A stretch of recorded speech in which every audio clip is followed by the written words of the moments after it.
Esta semana en Vaticano profundizamos en las enseñanzas de la Iglesia sobre el matrimonio, el divorcio, las segundas nupcias y lo que realmente hace que una unión sea válida. Entrevistamos al cardenal Kurt Koch, presidente del Dicasterio de la Promoción de la Unidad de los Cristianos, y les hablaremos de la historia de la lanza sagrada, la misma que supuestamente atravesó el costado de Jesús durante la crucifixión. Todo esto y mucho más a continuación en Vaticano.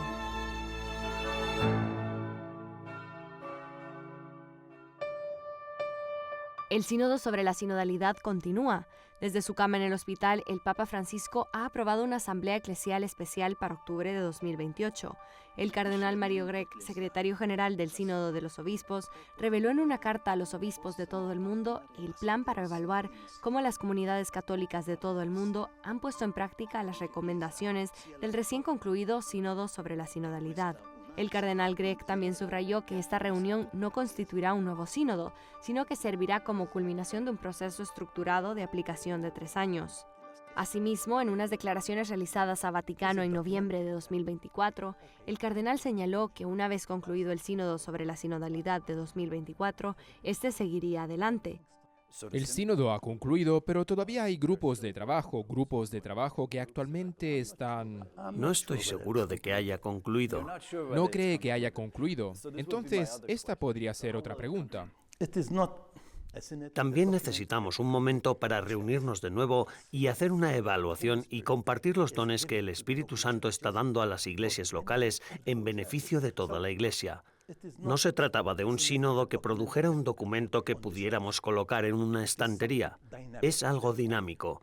Por eso digo, o pregunto, ¿está concluido? Porque si es dinámico, en realidad continúa. Tras la conclusión del sínodo en octubre de 2024, el Papa Francisco aprobó el documento final del mismo, aceptándolo como doctrina de la Iglesia. En mayo, la oficina del cardenal Grech publicará las directrices para la preparación de la Asamblea en 2028 y en octubre de este mismo año se celebrará un jubileo de los equipos sinodales. A lo largo de 2027, a nivel diocesano, tanto nacional como internacional, se celebrarán diversas asambleas de evaluación que contarán con diversos encuentros continentales programados para principios de 2028. Grech destacó el papel esencial de los equipos sinodales, locales compuestos por sacerdotes, diáconos, consagrados y laicos, que trabajan junto con sus obispos. El objetivo es ayudar a la Iglesia a caminar en estilo sinodal, escribió Grech.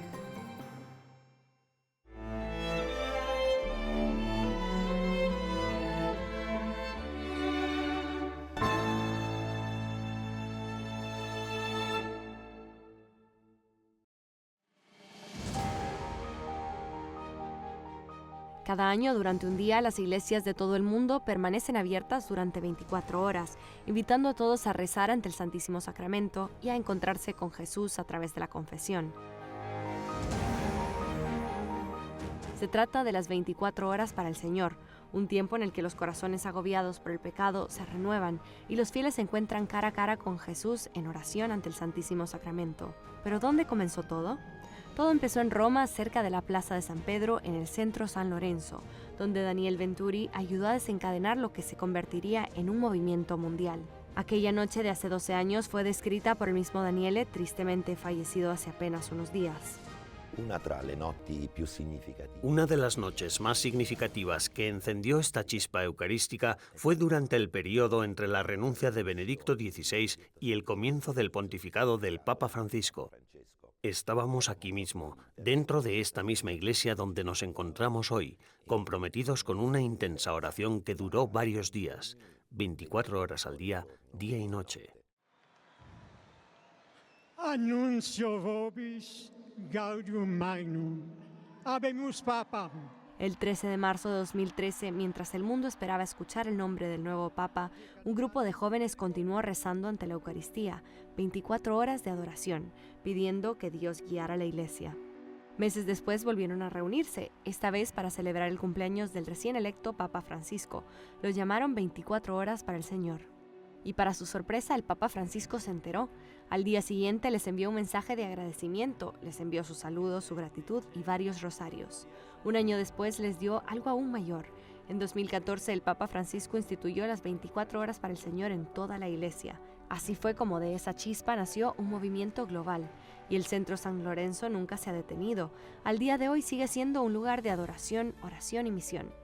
Fabiola Insusa, directora del centro, nos lo explica. La adoración del Santísimo Sacramento es el centro del centro, es el corazón del centro, porque es allí donde nace todo. Y el Papa Francisco no solo lo proclamó, lo vivió. Todos los años asiste, reza, confiesa y él mismo se confiesa. Este año, sin embargo, hay algo diferente. Debido a su enfermedad, el Santo Padre no puede estar aquí. Pero la misericordia de Dios no puede detenerse.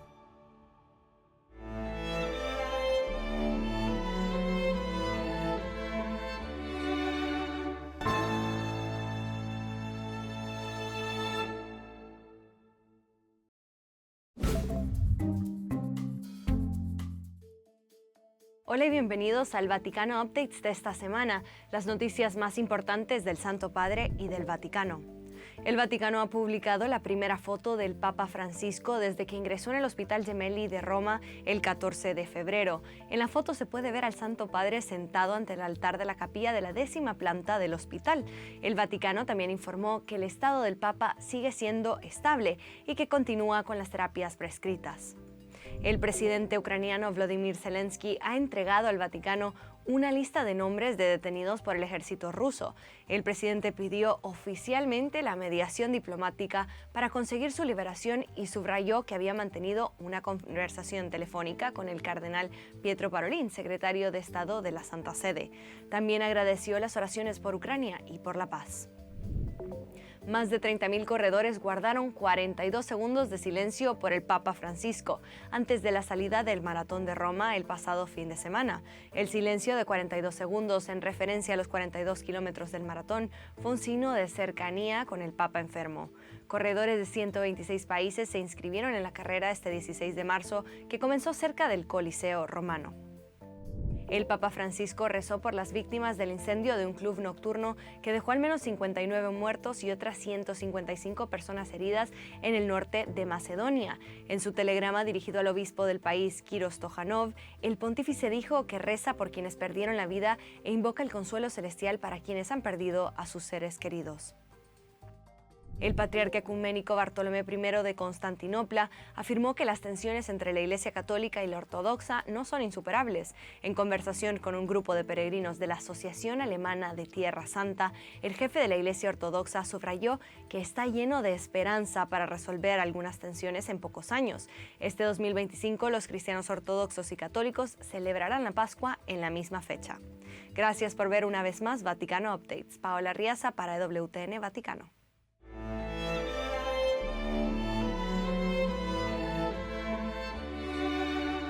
En unos instantes conoceremos la visión de la Iglesia acerca de la belleza del matrimonio.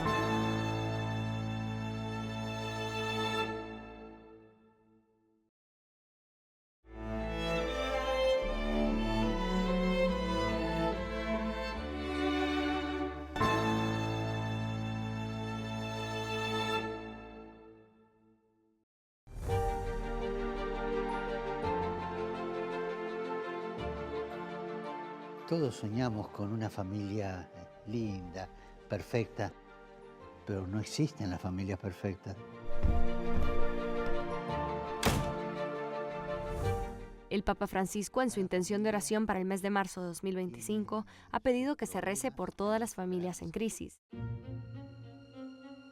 La Iglesia Católica siempre ha defendido la santidad del matrimonio y la familia. La teología del cuerpo del Papa Juan Pablo II ha proporcionado una fuerte herramienta y un ideal que todavía hoy guía a muchas personas. Sin embargo, muchos no logran vivir en acuerdo con ese ideal. Mi exmarido y yo habíamos celebrado nuestro 20º aniversario justo unos meses antes de que él se marchara. Llevábamos 20 años casados. Ambos teníamos unas buenas posiciones laborales. De hecho, yo dejé de trabajar como abogada para sacar adelante a nuestros 2 hijos. Se podría decir que habíamos alcanzado el sueño americano. Y entonces, inesperadamente, un día justo antes de Navidad, él se marchó para siempre. Beverly no se planteó el divorcio, luchó por su matrimonio en los tribunales, también por el bien de sus hijos, pero tras años de lucha, su marido consiguió finalmente el divorcio. Más tarde escribió un libro sobre su lucha.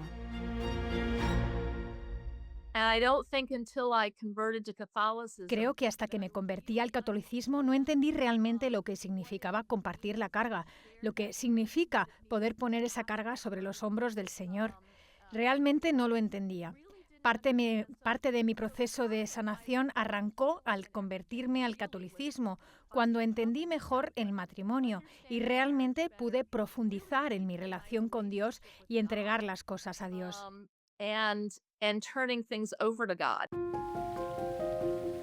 Según la doctrina católica, un matrimonio no puede disolverse. El divorcio, tal como se conoce en el derecho secular, no existe en la Iglesia, pero si un matrimonio no fue contraído válidamente, el Tribunal Eclesiástico de Roma puede declarar su nulidad.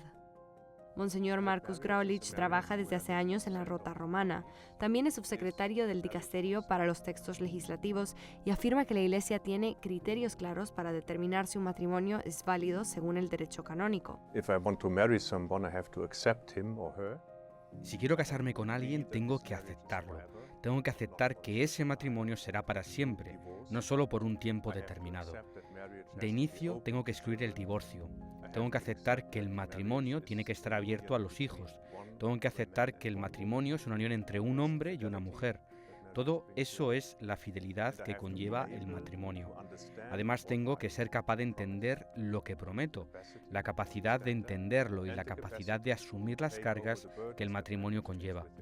Y si falta alguna de estas cosas, si excluyo los hijos, si excluyo la indisolubilidad, si excluyo la fidelidad, o si no soy capaz de casarme, de dar el consentimiento, o si me obligan a casarme, entonces el matrimonio es nulo, porque el consentimiento no se establece de manera válida.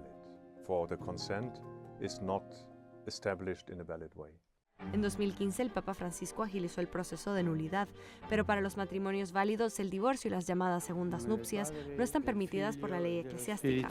A veces, sin embargo, una separación puede ser aconsejable. Hay casos en los que la separación es inevitable, a veces incluso se hace moralmente necesaria precisamente cuando se trata de apartar al cónyuge más débil o a los hijos pequeños de las heridas más graves causadas por el maltrato y la violencia, por la humillación y la explotación, por el desprecio y la indiferencia. En sus audiencias, el Papa Francisco ha advertido repentinamente a los padres que no utilicen a sus hijos como rehenes en caso de divorcio. Daniel Meola es fundador de Heridas que dan vida, un ministerio católico para hijos adultos de divorcios o separaciones. Sus padres se separaron cuando él tenía 11 años y acabaron divorciándose. Aquello me impactó profundamente. Fue realmente devastador. Hasta el día de hoy, diría que ha sido el mayor sufrimiento al que me he enfrentado y que más ha afectado mi identidad. Sentí mucha vergüenza, no solo por venir de un hogar divorciado, sino por la traición y el abandono que sentí.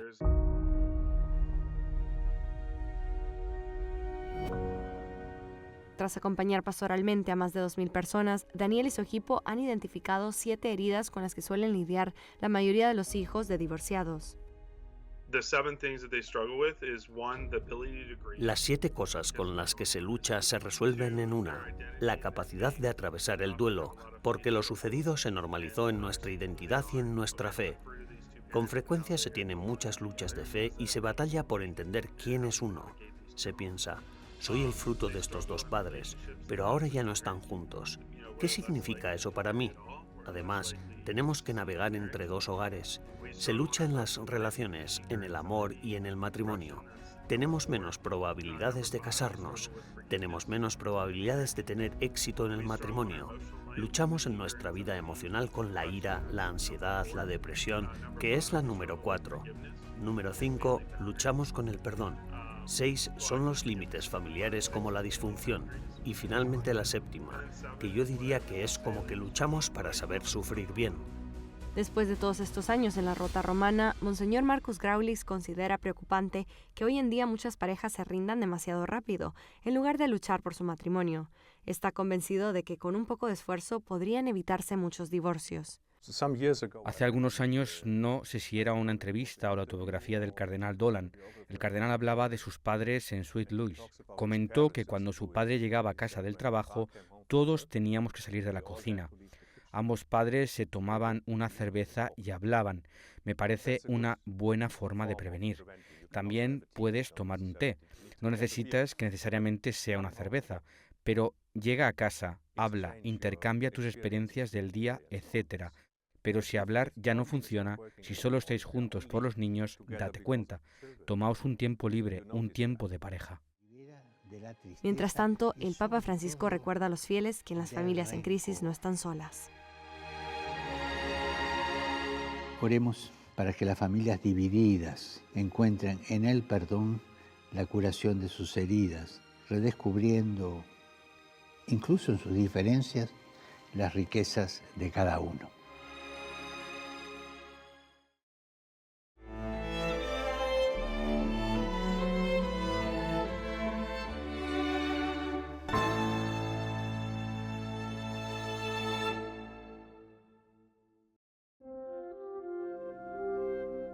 El diálogo entre la Iglesia Católica y otras comunidades eclesiales no siempre es fácil. Durante 15 años, el cardenal Kurt Koch ha intentado caminar por la delgada línea que separa la apertura de la claridad. El prefecto del Dicasterio para la Promoción de la Unidad de los Cristianos ha servido a la Iglesia como ministro ecuménico desde 2010. En una entrevista con Rudolf Gehrig, reportero de EWTN Vaticano, el cardenal repasa su vida y ofrece una visión íntima de su lucha personal con Dios. ¿Quién fue la primera persona que le habló de Dios? Mi familia, sobre todo en las fiestas, en Navidad, en Pascua. En esos días la dimensión de lo divino estaba muy presente. ¿Lo educaron como católico? ¿Le hablaban sus padres de Dios? Mis padres eran católicos, aunque no siempre fueron especialmente devotos. Fue un gran reto para mí aprender la fe en aquella situación. Aprendí mucho de mi hermano, 7 años mayor que yo. Él estaba muy implicado en la iglesia. Cuando era niño, ¿cómo se imaginaba usted a Dios? ¿Qué imagen tenía de él? No me lo imaginaba como un anciano con barba. Siempre tuve claro que era una persona amorosa, que quería relacionarse con nosotros y que nos amaba. Solo quiere lo mejor para nosotros. Él encarna el bien y quiere el bien. De niño descubrí que había similitudes entre San Nicolás y Dios. ¿Cambió su imagen de Dios cuando se hizo sacerdote, obispo y cardenal?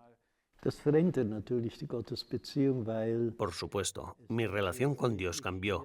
Por aquel entonces me quedó muy claro que Dios se hace tan pequeño que Él mismo puede salir a nuestro encuentro. Es un milagro magnífico. Y aquello, claro está, hizo que mi imagen de Dios fuera más profunda.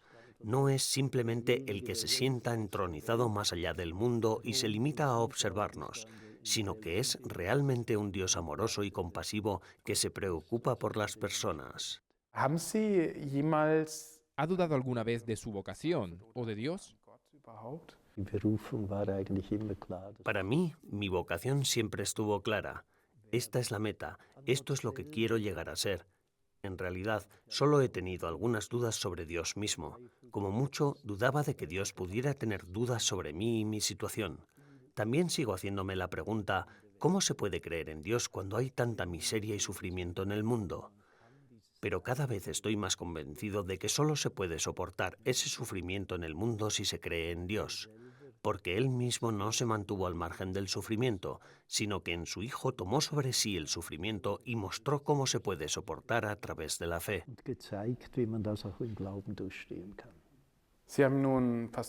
Usted lleva casi 12 años trabajando a las órdenes del Papa Francisco. ¿Cómo es el Papa Francisco como jefe?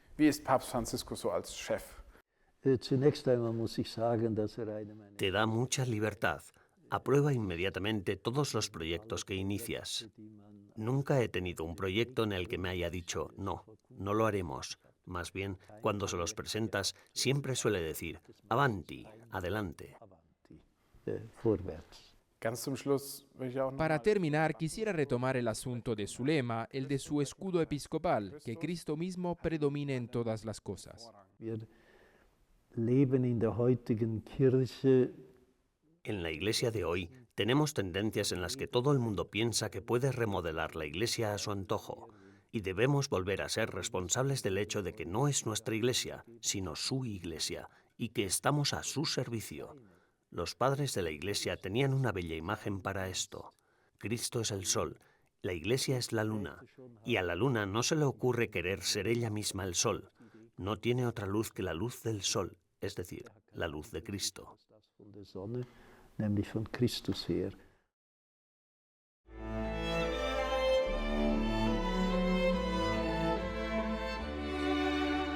Tras una breve pausa, regresamos con más en Vaticano.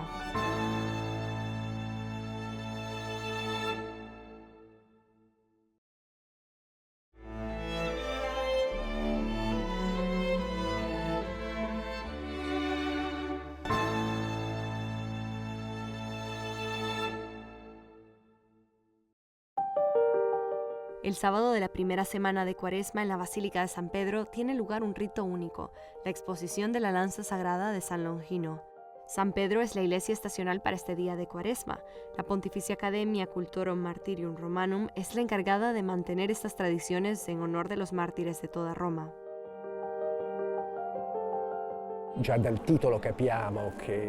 Ya con el nombre podemos entender que nuestro objetivo es honrar y estudiar a los mártires. Esta es la razón por la que en el período de Cuaresma, especialmente para Roma, que está fundada sobre los mártires, encontramos que este viaje cuaresmal de 40 días que nos lleva a la Pascua es precisamente un viaje de iglesia en iglesia en el que, cada día, nos encontramos y centramos nuestra atención en los mártires. Sia di Roma, sia anche di fuori Roma.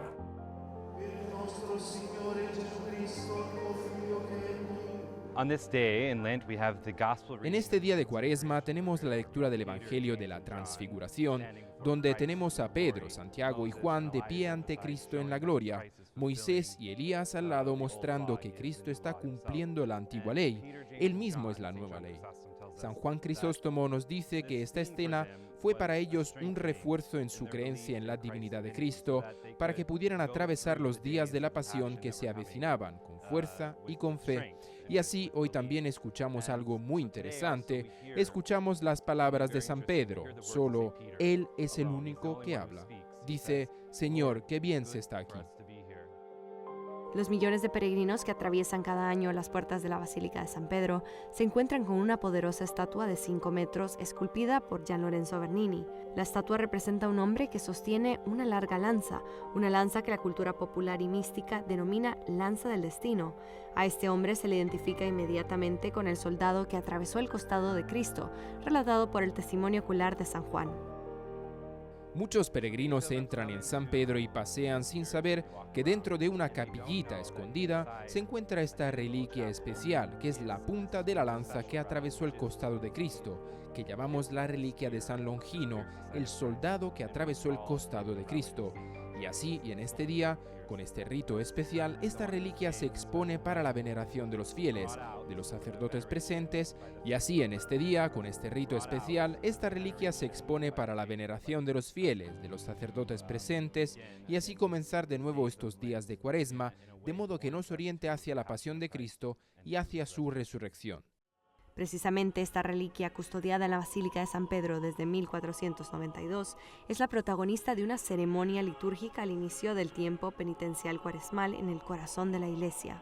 È un rito tradizionale con... Se trata de un rito tradicional en el que a menudo se utiliza la primera plegaria eucarística o canon romano y, por tanto, se invoca a los santos mártires más significativos. En este caso, en San Pedro, nos dirigimos hacia el palio de San Longino, donde los canónigos designados proceden a la bendición con la reliquia nada desdeñable que es la punta de la lanza. Este rito es acompañado de un himno distintivo, el Vexila Regis, un canto antiguo pero profundamente conmovedor y lleno de emoción. Vibrante di emozione.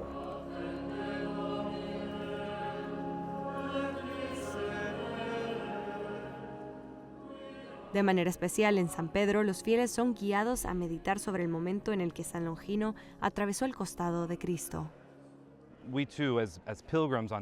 También nosotros, como peregrinos en este día, venimos a la tumba de San Pedro para decir, San Pedro, tú estás aquí. Venimos a visitar la lanza de San Longino que atravesó el costado de Cristo. Nos estamos preparando para el Triduo Santo, para el Viernes Santo, porque esta liturgia nos pone ya al pie de la cruz, en anticipación, y podemos decir con San Pedro, qué bien se está aquí.